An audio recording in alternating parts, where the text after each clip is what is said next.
Démarrer la prochaine séance. Voilà. Merci à tout le monde d'être là.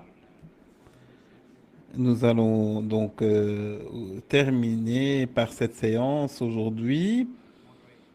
Et nous avons donc notre modérateur. Bonjour à tout le monde.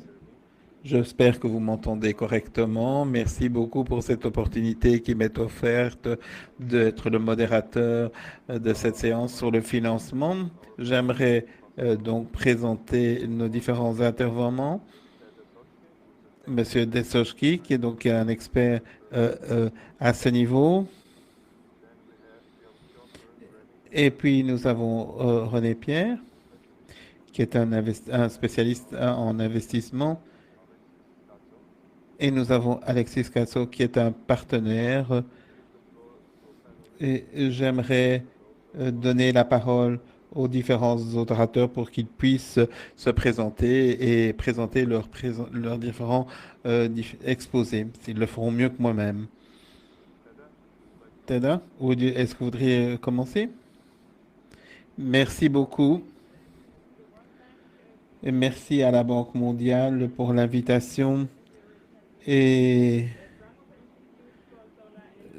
j'aimerais donc vous remercier pour l'énergie solaire. Nous avons fait des recherches importantes sur la technologie solaire en Europe, sur les différentes solutions, sur l'efficacité, sur des immeubles qui sont efficaces au niveau de ces solutions. Et c'est là que j'aimerais travailler et voir quelles sont les dynamiques, la stimulation par rapport à ces analyses économiques. Et voilà où nous en sommes. Et je suis heureux donc ici et je travaille pour le projet MENA en fait en Tunisie. Je suis du CAFROM, donc qui est un troisième un parti tiers au niveau des investissements pour les plaques plates avec aussi les concentrateurs au niveau, et je suis ici pour parler des différents mécanismes de concentration de chaleur et des investissements. Alex Kisno, je suis un partenaire et je travaille en ce qui concerne la transition énergétique. Et nous avons travaillé, nous sommes des consultants principaux pour la région MENA. Et je vous remercie donc d'organiser cette manifestation et nous travaillons avec nos partenaires. Et j'ai coordonné ce programme depuis quelques années et ce que nous avons fait par rapport au CSH et par rapport aux petits programmes de subvention. Voilà. Merci à tous pour vos présentations. Je suis un spécialiste donc de l'énergie à la Banque mondiale. C'est très bien. Maintenant, j'aimerais donner parole à Sada pour qu'elle puisse démarrer sa présentation. Merci.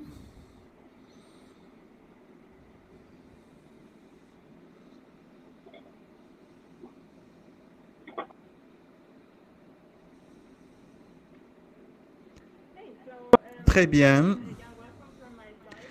Bienvenue. Donc, je vais parler de ma présentation sur l'aspect technologique pour ce que nous faisons en Tunisie. Je vais parler rapidement de ces études de faisabilité que nous avons faites et puis nous allons parler de deux cas d'études en Tunisie et puis après les analyses techno-économiques et puis les conclusions. Voilà comment sera mon exposé. Tout d'abord, en ce qui concerne les études de faisabilité, j'en ai parlé. Voici le recueil des données que nous avons fait par rapport aux différentes entreprises et puis nous analyser ces données et puis nous faisons des estimations et nous identifions les mesures d'efficacité énergétique parce qu'il est toujours très important de mettre en exergue les priorités au niveau de l'énergie, le solaire, le thermique et puis nous essayons de voir quels sont les systèmes, les composants, comment on va configurer ce système. Et puis on parle de système dynamique à ce niveau.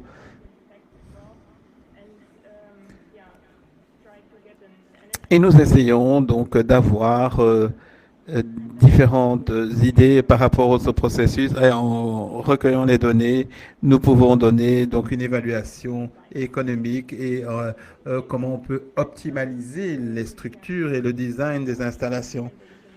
Et on peut ainsi, dirons-nous, fournir des recommandations.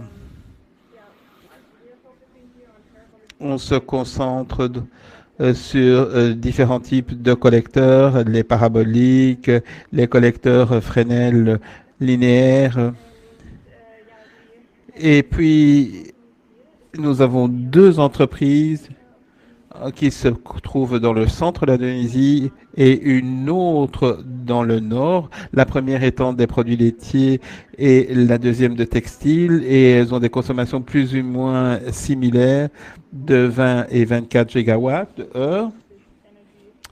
Et 50% de cette énergie vient à travers des systèmes thermiques, et donc avec des températures à 170 degrés Celsius et des pressions de 8 bars.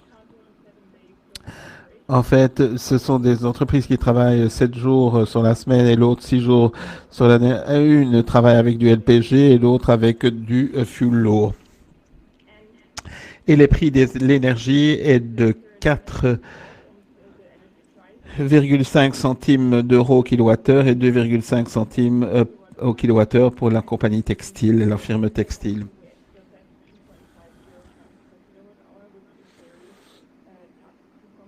Et donc, il est très difficile d'entrer en compétition avec le solaire avec des prix comme ceux-ci. Et vous voyez une carte de la Tunisie. Donc, il y a à peu près de 20 000 km². Nous voyons comment nous pouvons concentrer ces différentes installations. Pour ces deux entreprises, nous avons fait des études de simulation avec la différente taille des champs solaires et aussi la possibilité d'emmagasinement et de stockage. Et nous avons fait des études de simulation, comment on les évalue au niveau de l'économie en considérant ces paramètres et en calculant ces différentes questions pour le solaire. Et on considère que en fait la durée de vie de l'installation serait de 20 ans et que le prix est de 450 € pour l'installation par mètre carré. Et donc on a donc des encouragements qui vont de 20 à 80% pour les investissements en capitaux. Et on voit quels sont les différents programmes d'encouragement afin d'avoir une optimisation totale ces différents, en ce qui concerne les différents taux de retour d'investissement, le mètre carré, le prix du mètre carré et l'intervention donc dans les capitaux d'investissement de départ. Et on peut voir dans ce graphique quel est le système idéal à ce niveau. Et c'est ce qu'on a fait pour deux entreprises, donc avec un scénario similaire.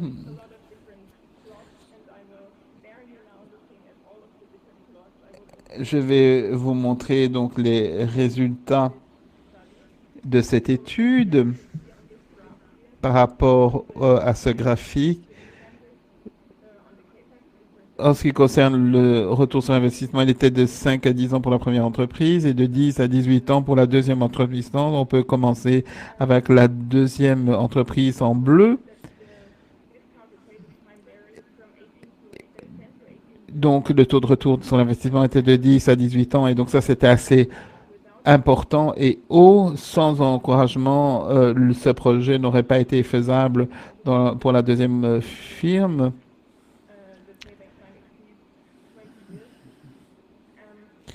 Et le taux de retour a été calculé sur 20 ans. Et pour la première entreprise, elle est beaucoup mieux. Le taux de retour est de 5 à 10 ans.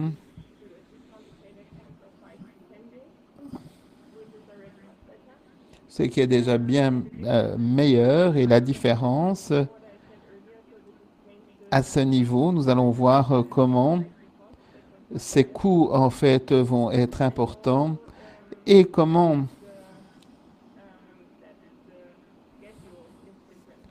nous avons en fait un plan qui est tout à fait différent d'une firme à l'autre par rapport aux investissements et aux capitaux qui sont investis.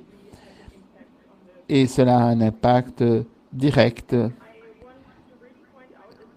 Je voulais vous montrer que ce n'est pas en fait quelque chose de général en Tunisie, mais ce sont deux cas spécifiques que nous avons choisis et nous les avons choisis pour montrer les différences par rapport aux limites financières.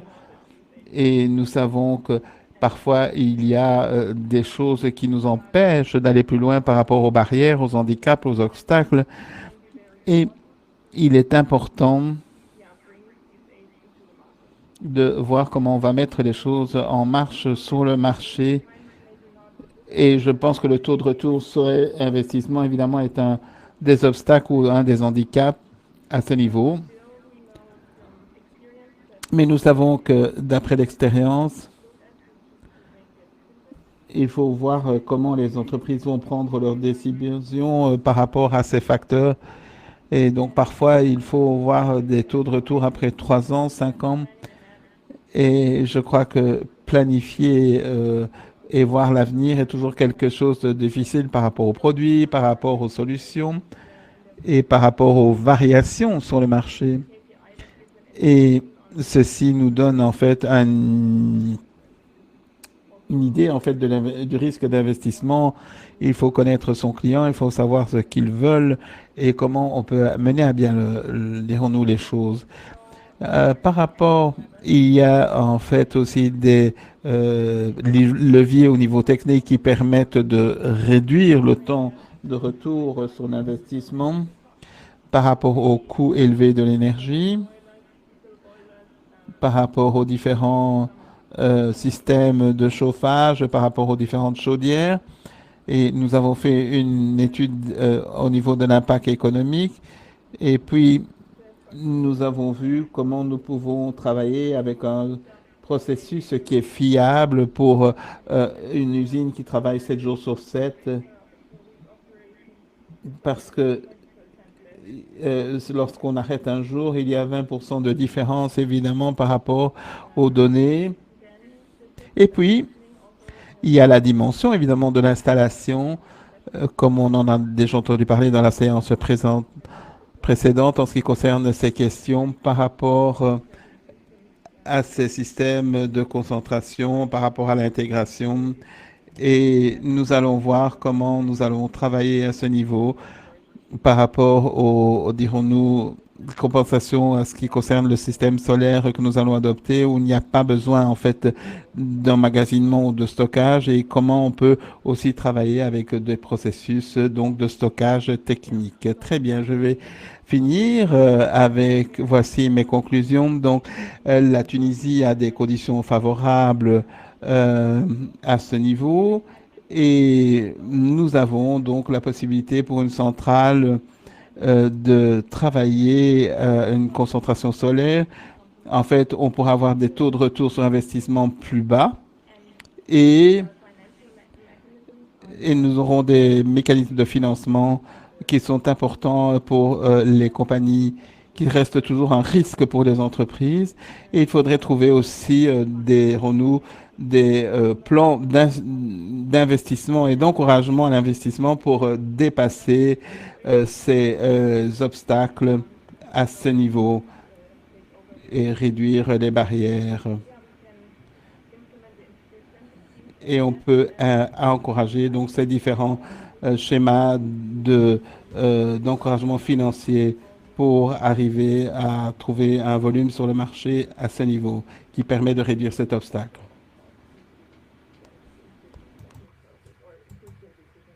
Process for the companies.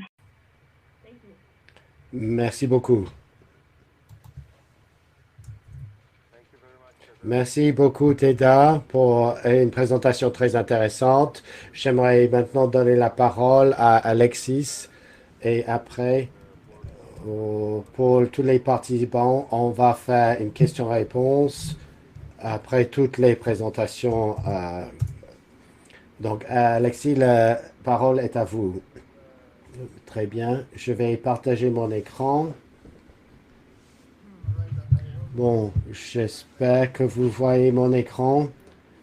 Bon, je dirais quelques mots sur la façon dont la CSH, on a capturé la possibilité. Donc, on va possibilité. Donc, quelque chose maintenant on a partagé plus tôt dans d'autres sessions. Donc, et au Maroc, il y a la focalisation. Donc, vous pouvez voir dans cette diapo, d'après les données que nous avons, les industries, c'est un tiers de la demande et une grosse partie de ça, c'est la plus des trois quarts. Donc, une demande clé. Donc, en fait, c'est des températures, des chaleurs à température basse ou à moyenne et les besoins. Donc, pour la CSH, c'est un autre un moteur de l'accès pour notre analyse. Donc, le programme, c'est de travailler avec les pays. Et comme j'ai dit, on a expliqué que dans la région, c'est l'idée de voir les secteurs de l'industrie, bon, l'alimentation, les papiers, les textiles, etc., basés sur l'industrie. Donc, lorsque on peut identifier les processus où il y avait des besoins qui peuvent fonctionner avec le CSH. Donc, il y a des pays potentiels. Il y a un exemple. Donc, ici, un autre exemple du Maroc basé sur une analyse partout dans le pays. Et nous avons eu des secteurs prioritaires, y compris l'industrie alimentaire, l'automotive, les chimies, le papier. Donc, dans un autre mélangé où nous avons identifié les demandes en température pour des procédés clés et pour voir quelles étaient les technologies de CSH qui étaient les plus appropriées, etc. Et encore une fois, c'est une analyse qui a été faite pour plusieurs pays. Et c'est le Maroc, mais on a fait ça en Palestine et dans d'autres pays. Et ici, c'est un autre exemple de les demandes, les exigences en chaleur et en température par secteur. Et je ne vais pas rentrer plus en détail, donc je reste bêche pour qu'on aura du temps après. Bon, vous pouvez voir que encore une fois, donc les besoins, donc, assez des températures relativement basses, donc entre 90 à 250. Donc, c'est un tableau assez mélangé. Donc, ça adapté à d'autres technologies. Donc, ici, il y a deux projets existants au Maroc qui opèrent au Maroc. Donc, on a Copag. Donc, c'est une installation sur les toits. Donc, c'est assez à petite échelle. Et l'autre, donc, c'est un projet plus grand. Donc, c'est pour une cimenterie au Maroc. Ici, donc, si on passe à un autre pays, donc je veux les mentionner qu'on a conduit des analyses en Palestine et donc c'était des collègues qui a parlé de ça. On a regardé des installations différentes pour les applications commerciales ou industrielles et en particulier c'était un hôpital à Ramallah. Et je pense que ici, je veux tirer les résultats clés, mais si vous voulez pas voir quelques éléments basés sur notre analyse, nous avons un coût d'investissement de 100 000 dollars, mais en retour, c'était 35% et le temps de retour, c'était 2,9 années. Donc, c'est quelques indices sur les projets que nous avons et les chiffres clés qui en sont sortis.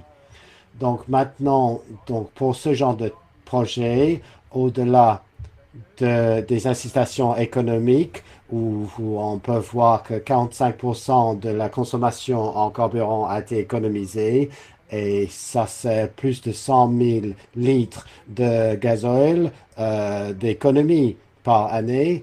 Donc c'est une réduction des émissions de CO2, également la réduction de la pollution locale, et également ça contribue au développement économique local à petite échelle, peut-être, mais pour la création d'emplois, les revenus pour les fournisseurs et dans la chaîne d'approvisionnement. Donc, même qu'il y a certains projets où il y a encore, on a eu des exemples plutôt de la Jordanie, il y a un certain nombre de domaines où il y a des problèmes pour le déploiement.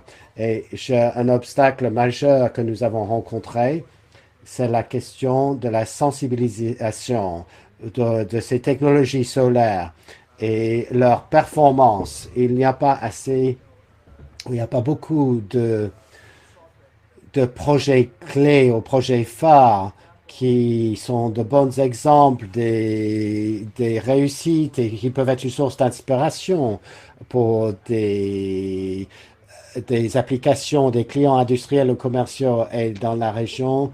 Et il y a beaucoup de SME, donc c'est plutôt secteur fragmenté dans cette industrie dans les pays de la région. Et pour cette raison, je pense que le niveau d'investissement est assez critique. Donc, on a vu des investissements de petite taille, même 100 000 dollars par exemple. Ça peut être un grand pas pour un PDG d'une entreprise. Donc, c'est un obstacle pour ces projets. Donc, on veut présenter des projets à petits capitaux avec une période de remboursement de retour sur investissement relativement limitée. Mais même les PDG de ces entreprises, ça va être compliqué pour le convaincre. Il faut des garanties pour le système, pour la performance. Bon, le choix d'utiliser les fonds d'investissement pour ceci plutôt que pour faire du marketing ou d'autres aspects de leur affaire. Alors que si vous travaillez, ils comprennent pas, ils n'ont pas une maîtrise de l'énergie ou des procédés. Donc, c'est des problèmes pour convaincre les PDG de prendre la décision d'utiliser ces technologies. Donc, on a vu une possibilité d'avoir une promotion de cette technologie, d'avoir une analyse et de financement de partir du programme pays et des investissements pour les subventions de petite taille. Donc, c'est ce que nous faisons actuellement. Maintenant, j'ai mentionné les petites subventions. Donc, la raison pour laquelle nous voulons le faire, c'est que le solaire, le CSH, a des avantages et c'est quelque chose qui peut jouer un rôle dans l'indépendance énergétique d'un pays par rapport dans le secteur énergétique. Donc, ça fournit le consommateur industriel avec des ressources meilleures, des coûts améliorés, etc. Et également, il y a un composant pour le développement économique local, il y a des emplois locaux et il y a les fournisseurs et ça va accroître la capacité les expertises pour les énergies renouvelables qui peuvent être déployées. Maintenant, pour le programme de petites subventions, donc au Maroc, on peut utiliser ça. Donc, j'ai mentionné déjà pour les entreprises marocaines, on a un programme mis en place qui était en mode projet en partenariat avec le cluster solaire au Maroc et nous avons contact avec d'autres entreprises pour cibler les entreprises industrielles ou commerciales. Le besoin d'avoir une participation de 50% localement pour les entreprises locales avec un certain nombre de possibilités pour les partenaires de cabinets d'ingénierie, des experts en technologie, etc. Donc, nous avons concentré sur les projets qui étaient en fait de petites capacités pour démontrer dans les contextes avec les applications thermiques ou électriques où il n'y avait pas de contraintes pour les technologies CSP ou CSH. On avait fait cibler des projets qui initialement plutôt un maximum de 500 000 dollars US pour avoir une indication. Donc, on a pensé que c'était pour ça. Donc, à la fin, nous avons soutenu un projet pour produire un collecteur. Ça a été mentionné tout à l'heure. On a le partenaire. C'est un projet qui est lancé. C'était une très bonne chose. Donc, on a eu des discussions très avancées dans le secteur textile, mais bien sûr, ici, quand nous attendions à une participation plus importante de la société de génération, mais en fait, ça prenait trop de temps pour avoir un accord pour le partenaire industriel. Donc, c'est un des domaines où nous sommes confrontés à des problèmes. Donc, pour conclure, je pense que je voulais mentionner, nous pensons que le CSL peut être très attrayant d'un point de vue financier. Il y a beaucoup d'économies énergétiques pour ces projets et ils peuvent beaucoup de retours et c'est très bien pour mitiger d'autres risques. Par rapport au prix de carburant, il y a des avantages environnementaux, pas uniquement pour les émissions de gaz à effet de serre, mais pour la pollution de l'air local. Et donc, c'est un problème dans certaines villes, dans les marchés émergents. Et ça pousse le développement à petite échelle pour les PME et les PMI. Et donc, c'est également, nous pensons que c'est important de mentionner les bénéfices, les avantages pour industriels. Ça peut être au niveau local pour la fabrication. Donc, avec les composants métalliques, ces industries qui existent dans ces pays. Et donc, il y a des gens, il y a des autres composants également. Nous pensons que donc, il y a un trio d'avantages. Donc, la chose, c'est que nous devons avoir des histoires, des cas d'études réussis exemplaires. Donc, ça, c'est ma contribution. Merci. Merci beaucoup, Alexis. Donc, maintenant, je voudrais donner la parole à Rémi. Merci beaucoup, Tigran. Donc, en transition, les autres ont expliqué, et il y a beaucoup des projets pertinents des petites industries. Donc, c'est une question. Bon, donc, je vais ouvrir ma présentation. Donc, Tigran, est-ce que pour partager ma présentation, est-ce que je dois faire quelque chose de spécial? Donc, vous avez un bouton de partager l'écran en vert en bas.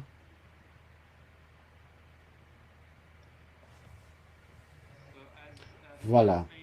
Donc, le financement peut être un grand problème pour le développement de ces projets. Et la solution que nous voulons pousser à Geotherm, c'est proposer l'énergie solaire thermique à concentration en tant que service. Donc, c'est un service aux procédés industriels.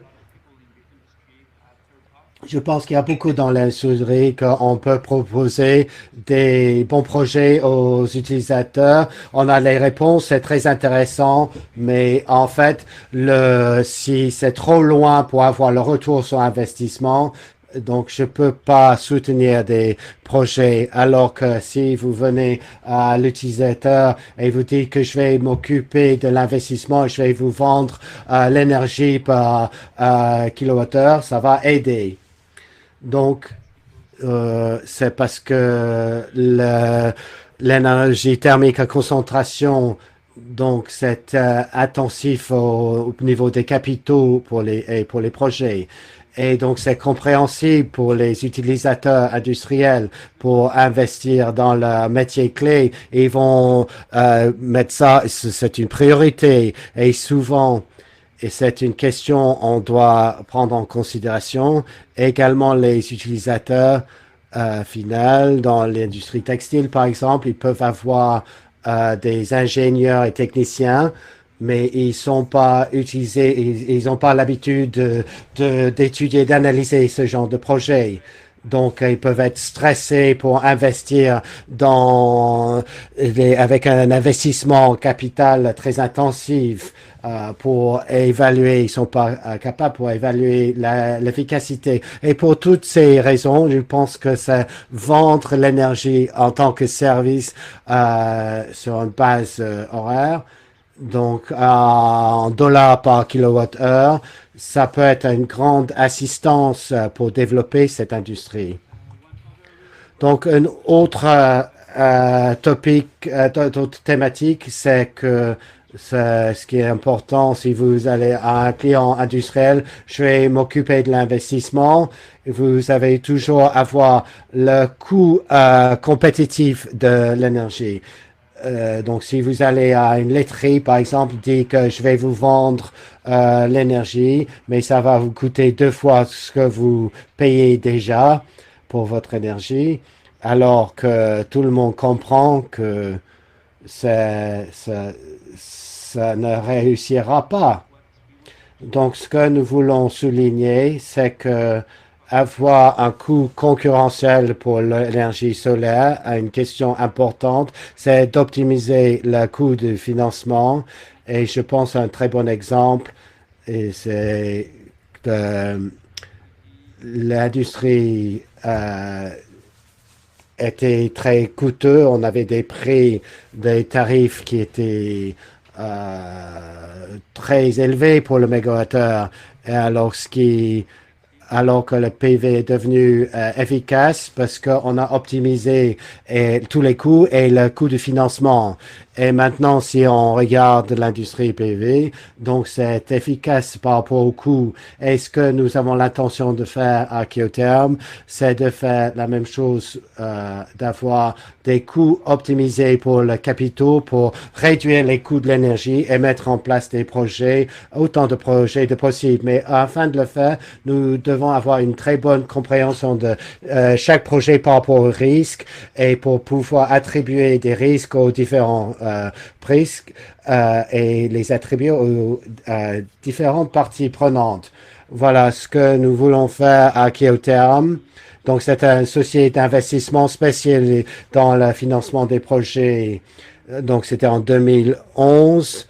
On investit depuis dans des projets de chauffage industriel. Nous avons eu regard d'autres projets sociaux. C'était une industrie très intéressante pour développer au niveau mondial. Nous investissons dans des projets de 20 millions de dollars, mais nous savons que beaucoup de projets, donc à petite échelle, on peut réduire jusqu'à 500 000 dollars. Et alors que même de notre expérience, pour avoir des projets ESCO qui sont concurrentiels, il vaut mieux qu'ils sont plus importants que ceci. Donc, pour les projets solaires, nous sommes basés à Paris, en France. Nous avons une approche mondiale, donc pour financer des projets à travers la planète. Bien sûr, vous pouvez regarder d'autres endroits. Donc, ce qu'on doit souligner, que nous avons des investisseurs institutionnels. Donc, nous ne sommes pas uniquement un conseil. Donc, on veut mettre en équipe avec des développeurs d'équipes dans l'industrie solaire pour des projets. Si vous avez un client avec un projet qui est pertinent pour avancer, on peut s'occuper des financements. Donc, on n'est pas contracteur ou opérateur, nous sommes simplement les financiers, les aspects financiers. Donc, nous ne faisons pas de développement de projet. Maintenant, pour la présentation, vous pouvez voir la matrice de risque pour les projets solaires concentration à gauche. Vous avez les risques que vous pouvez rencontrer. Par exemple, un client va fermer son usine. Donc, également comment on peut s'occuper de ces risques. Donc, en bref, l'investisseur, en tant qu'investisseur, dans tous les cas, nous avons le risque le niveau de risque de client qui peut fermer son installation. Donc, pour les autres risques sont partagés ou sont repris par les autres parties prenantes. Donc, le contracteur en ingénierie, le contracteur en opérationnel. Donc, ça a de sens. Le moins de risques que nous avons dans un projet, le mieux le prix qu'on peut proposer pour chaque projet. Donc, voilà on fait projet par projet. Donc maintenant, pour illustrer ce que nous faisons, donc nous sommes en discussion pour un énergie solaire thermique concentrée. On ne peut pas signer encore, donc je peux présenter un projet que nous avons financé avec donc 14 000 mètres carrés qui était installé en France. Nous avons financé à peu près 6 millions d'euros. Donc, ce qui était intéressant de voir, c'est que nous avons essayé d'optimiser le coût de financement. Donc, ça peut être intéressant pour les clients. Donc, en France, c'était à peu près 5% avec un retour de 5%. Ce qui est intéressant, un contrat sur 20 ans. Donc, on a une décroissance du coût d'énergie. Donc, on prend les risques. L'installation va durer pendant 2 années. Donc, c'était pour faire baisser les coûts. C'était très important. Également, nous avons travaillé avec une banque après, mais nous avons financé la plupart du projet. Bon, je vous remercie beaucoup. C'est tout pour ma présentation. Merci beaucoup, Rémi. Bon, avec ça, je voudrais passer aux questions. Donc, bon, on a reçu des questions en ligne. Des questions, moi, je voudrais poser également. Donc, je pense qu'on va commencer avec ceux du public. Brièvement de parler du programme de décarbonisation, le programme de la Banque mondiale qui commence ce mois. Nous avons commencé ce programme cette année et nous avons lancé ça, le programme de décarbonisation pour intégrer les différents filières de travail sur l'innovation technologique au niveau de la Banque mondiale et des pays membres du groupe. Nous allons soutenir la connaissance mondiale et fournir des subventions aux pays et des soutiens pour des études de faisabilité, soutenir des pilotes, des projets pilotes et des technologies émergentes qui sont évaluées par la Banque mondiale et les autres partenariats, la coopération internationale de la finance. Et donc, avec ceci, j'aimerais passer aux questions. Donc, on a une question donc du public, comment la Banque mondiale et d'autres organisations multilatérales de développement, les banques, comment ils vont utiliser les programmes de développement industriel pour développer les projets solaires de concentration à grande échelle. Et de notre perspective, je voudrais répondre un petit peu. Donc, le programme de décarbonisation, vient de débuter. Donc, on a reçu des idées de projets de la région et nous les évaluons. Donc, le solaire concentré va être un des domaines dans ce programme, mais il y a beaucoup de domaines parce que c'est un environnement plus large de champs. Mais oui, bien sûr, nous aurons CSH, c'est l'un des domaines plus importants. Et donc, c'est vraiment pour la décarbonisation, c'est un élément très important. Donc, est-ce que quelqu'un d'autre voudrait répondre en plus de détails? Donc, il y a des questions. Excusez-moi. Il y a une autre question du public. Donc, et c'est pour tous les intervenants. Tous les exemples sont à petite échelle. Est-ce que les intervenants ont regardé des programmes à plus grande échelle, plus de 20 mégawatts? Donc, est-ce que ça veut dire que les projets à moyenne capacité sont plus intéressants? Qui est-ce qui va prendre la question? Ouais, je vais commencer.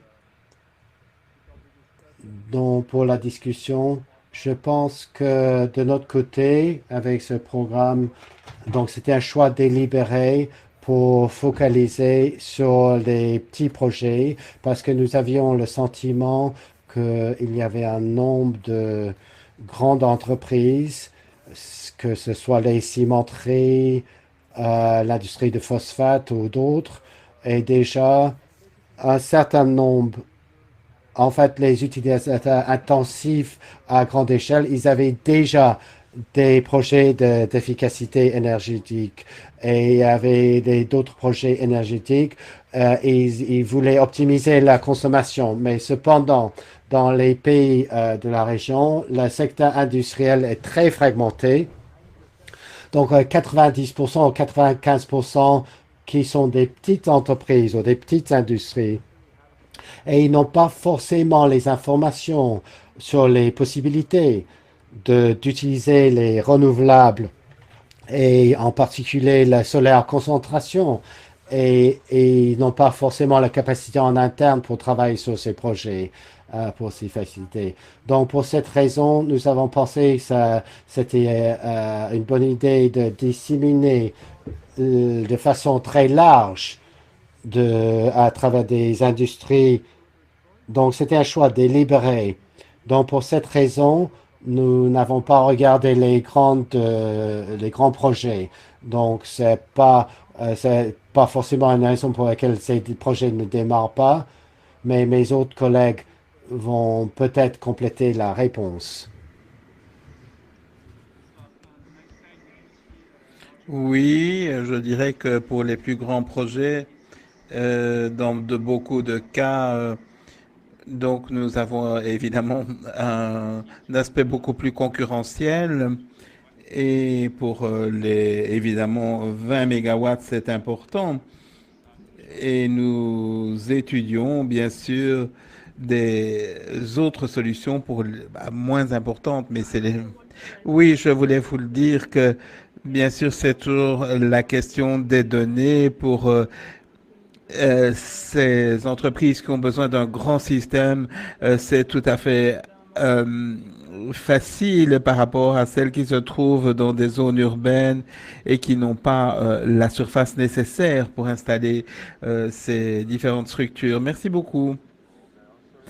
Merci pour toutes les... Il y a une autre question très intéressante du public qui demande est-ce que en fait, l'énergie solaire peut-il décarboniser, dirons-nous, l'industrie et l'économie au Maroc?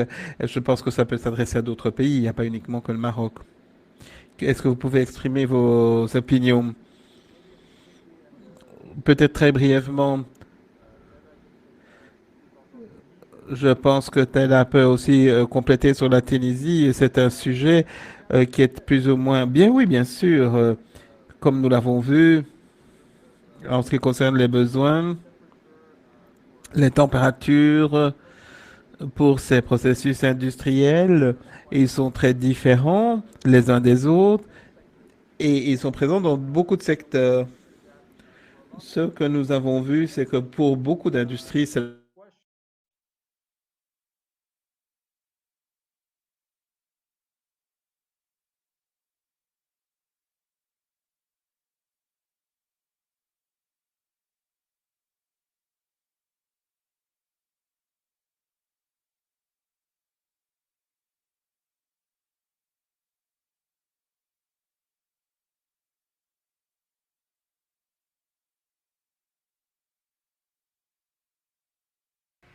Il y a un certain nombre de facteurs pour aider les projets. Mais oui, en fait, il y a une solution et qui peuvent s'appliquer à plusieurs secteurs. Donc, au Maroc, c'est le même cas, mais je pense que dans tous les pays, c'est pareil.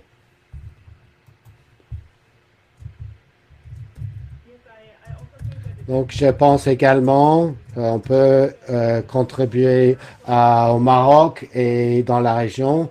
Donc, et surtout, on peut parler dans des températures, des systèmes à haute température pour la génération de vapeur. Et il n'y a pas des possibilités d'autres renouvelables qui peuvent fournir la, la même solution. en ce qui Donc, quand concerne on parle des...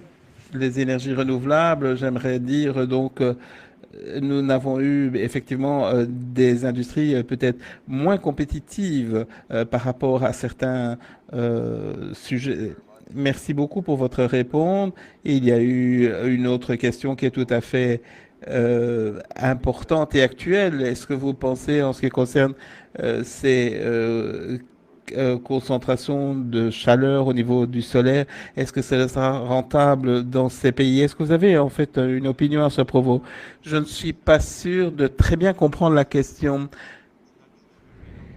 parce que je ne sais pas si c'est quelque chose de mettre au point des projets par rapport à certains pays et je ne vois pas comment on pourrait aider au financement. Mais ce que nous voyons, c'est de voir comment les énergies peuvent être importantes pour faire démarrer les projets. Je ne sais pas, la question était une question par rapport aux besoins de l'énergie et de la dépendance énergétique par rapport à ces différents projets et par rapport aux questions. Et si on revient à vous, aux questions complémentaires de mon côté, comment est-ce que vous voyez, dirons-nous, cette crise qui va évidemment impacter les coûts financiers, bien sûr, mais il était très intéressant de voir comment, dans ce secteur, ces coûts pouvaient avoir un impact important par rapport au capital et par rapport aux frais d'exploitation. Oui, bien sûr, il y a toujours évidemment des primes de haut risque, les problèmes d'insolvabilité. Cela va avoir des impacts dans tous les pays, je pense.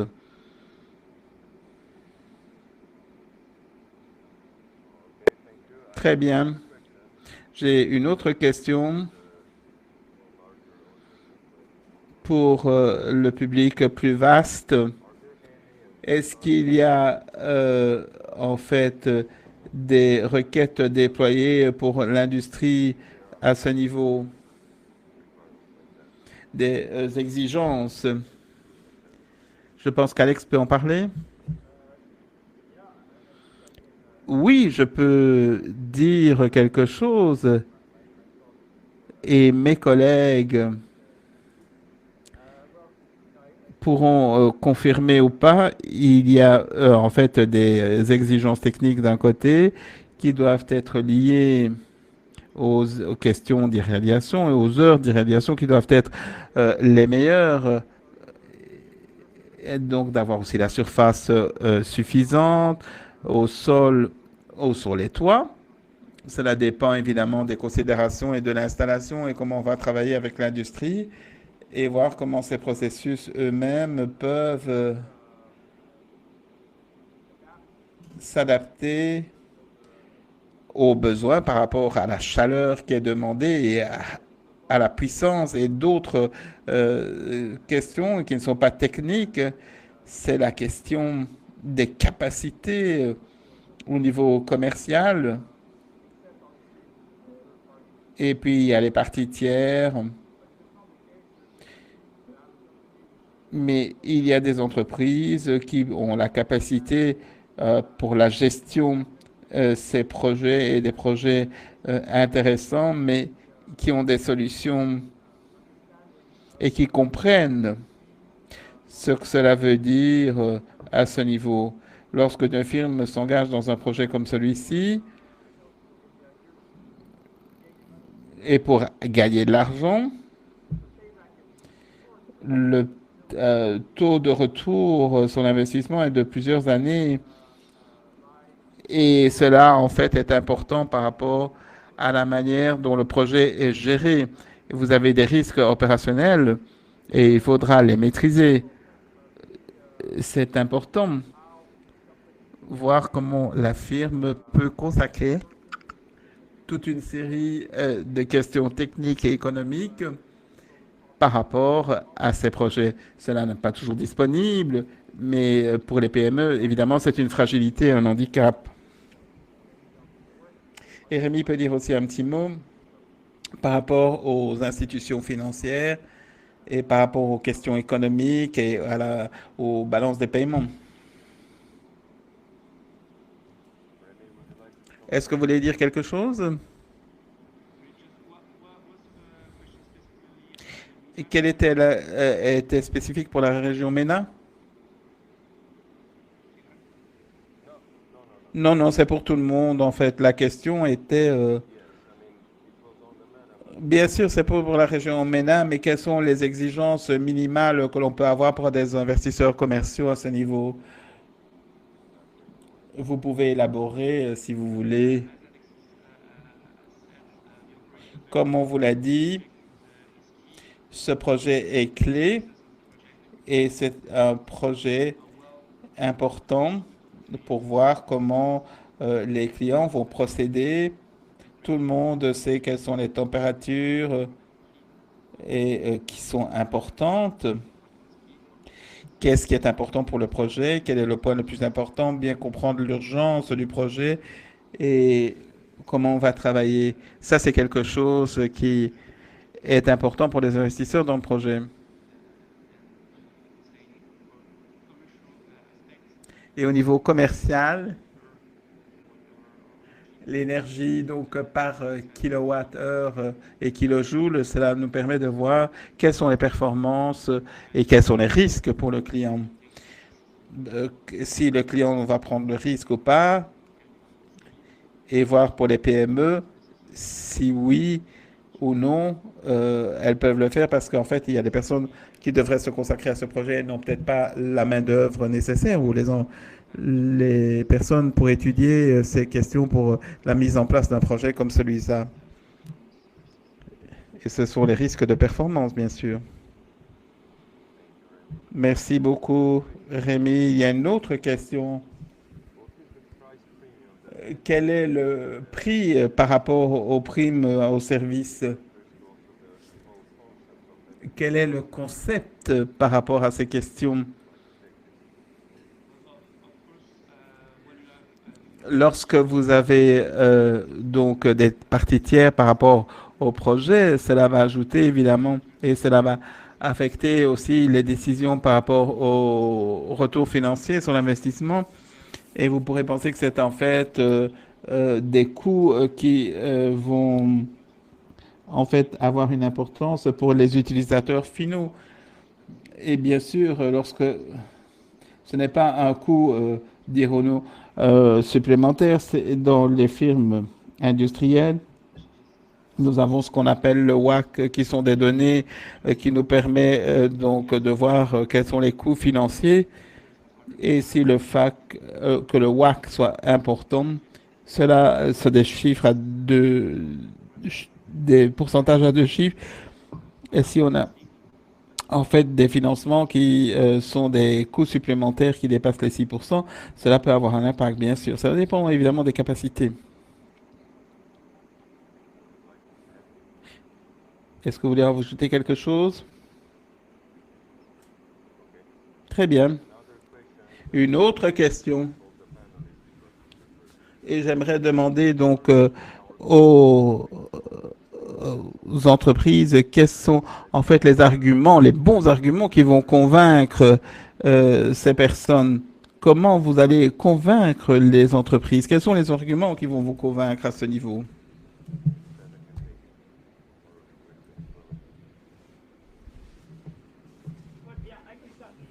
Oui, je peux démarrer. Je crois que ce qui est important, c'est un bon investissement pour le futur et qu'on contribue à l'environnement et au changement climatique, à la réduction de la carbonisation de l'environnement et que vous avez en fait à avoir une volatilité aussi au niveau du prix du pétrole que vous pouvez combattre, dont on a parlé dans la séance précédente, et le prix du solaire peut être calculé de manière assez exacte par rapport aux énergies conventionnelles. Et bien sûr, vous avez aussi les questions de marketing, parce que il y a l'investissement au niveau environnement pour des entreprises qui sont vendus directement. Donc, en fait, les questions de distribution lorsque vous vendez aux clients, et il y a la question évidemment des intermédiaires, mais dans le cas des produits laitiers, c'est un bon produit parce que ils vendent les yaourts aux clients et cela peut les conscientiser de l'impact sur l'environnement et conscientiser les clients. Est-ce que Alexis voulait ajouter quelque chose? Et ça, c'est quelque chose d'important et que nous avons des arguments au niveau de la question économique, en ce qui concerne les économies d'énergie et les investissements financiers, donc sur le long terme, mais en plus, voir quel est le contrôle et la question de l'indépendance, de la protection, des calculs qui doivent être faits pour les prix futurs de l'énergie en ce qui concerne les différentes limites. Je crois que c'est très important par rapport à l'énergie parce que un nombre d'entreprises dans la région MENA exportent beaucoup dans les marchés européens et, et donc ils ont des exigences au niveau des acheteurs européens par rapport aux performances énergétiques et c'est une manière de convaincre vos fournisseurs en leur disant voilà, nous avons une image pour la marque qui est importante en ce qui concerne le respect de l'environnement. Et une fois de plus, et cela permet de développer aussi la chaîne d'approvisionnement au niveau local avec les différents intervenants et cela va créer plus d'emplois dans cette région. Je pense que ça, c'est quelque chose de très important. Je crois que ce sont les messages importants. Merci beaucoup. Je crois que nous allons terminer la séance maintenant. D'après, est-ce qu'on continue avec les questions? Encore une question supplémentaire.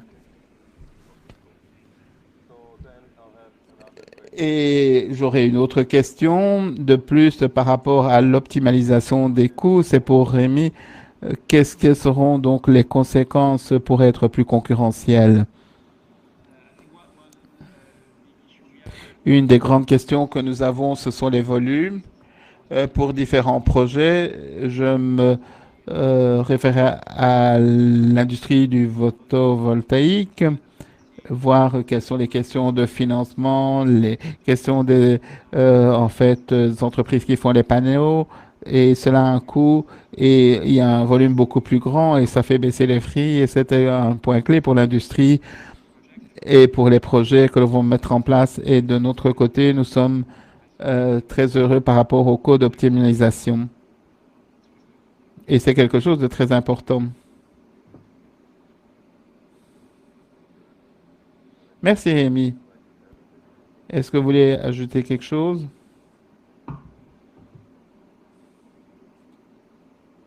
Teda? Non.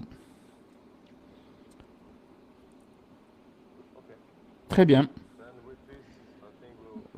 Je pense que nous allons terminer la séance. Est-ce que vous voulez dire quelque chose? Est-ce que vous voulez dire quelque chose? Un mot de conclusion? Merci beaucoup et merci à tous les orateurs et merci au public et qui sont restés avec nous jusqu'au bout. Et peut-être que Jonathan veut dire quelque chose. Bien sûr. Et je voudrais vous remercier tous et remercier les orateurs pour cette séance et pour les 3 séances précédentes. Merci et à tous et aux modérateurs.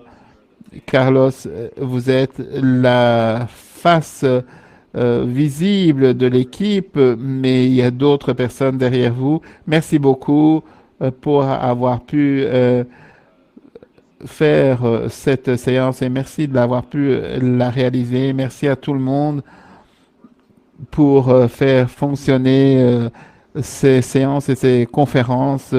C'est une expérience que nous avons faite et nous essayons de voir comment ce format pourra être un succès et comment on pourra avoir un échange dans des conditions optimales. Et je crois que nous avons bien fonctionné, mais nous aurons besoin de votre avis à ce niveau pour nous aider si on continue ou pas avec ce type de format à distance. Et le message principal à ramener à la maison aujourd'hui, c'est la question stratégique. C'est un, il y a beaucoup d'intervenants, il y a beaucoup d'acteurs, il y a les fournisseurs, les détaillants et toutes ces questions de tous les acteurs qui interviennent dans l'efficacité de l'énergie. Et le potentiel est grand et je crois qu'à l'avenir, c'est une technologie où on aura un potentiel de croissance pour la Banque mondiale et je pense que nous pourrons travailler avec vous tous. Et donc, le programme d'innovation pour le CSP dans la région MENA est important et cela a commencé avec des initiatives de la banque pour d'autres programmes. Ainsi, nous reviendrons sous peu. Merci beaucoup et j'espère vous revoir tout bientôt. Bonne fin de journée.